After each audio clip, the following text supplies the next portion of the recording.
We have been given all kinds of ideas about life, about what's possible, about what's real, what's true, what's good, bad, whatever it is.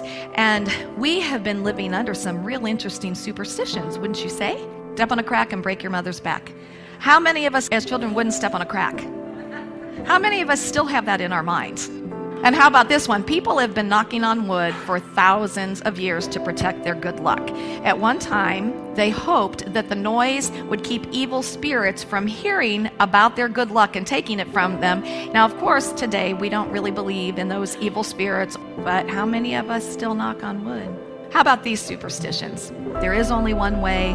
We are separate from God. We're born into original sin. God is a jealous and punishing God. We are separate from one another. We have to accept Jesus Christ as our personal Savior, or we're not going to go to heaven, or life is about suffering. The more we suffer here, the greater is our reward after we die. The problem with this is that these become personal lies, like, I'm not worthy. I don't deserve a good life. I'm not good enough. My life is like it is because this happened. There is limited supply. I am powerless. There is no hope. We looked for a Savior and we created one, didn't we? Because we want so much for something outside of us to take care of us. And I think that's why a lot of people stay in that realm, because it's actually a lot easier to look to something outside of us rather than taking self-responsibility. Many people believe that Jesus died to save us from our sins. It's a wonderful story, but Jesus is not making the choices today for us.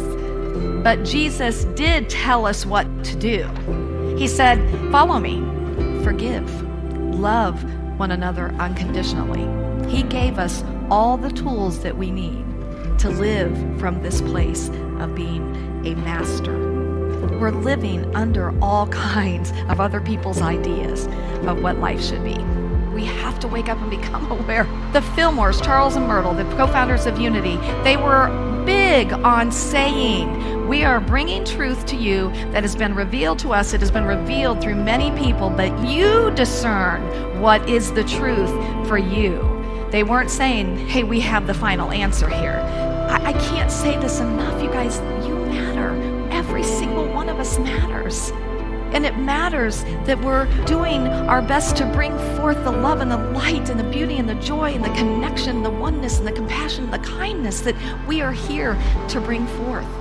And as we ourselves come together in our individuality, we are going to come together as a human race. And it's in that coming together that we are going to finally live in a world where everyone matters.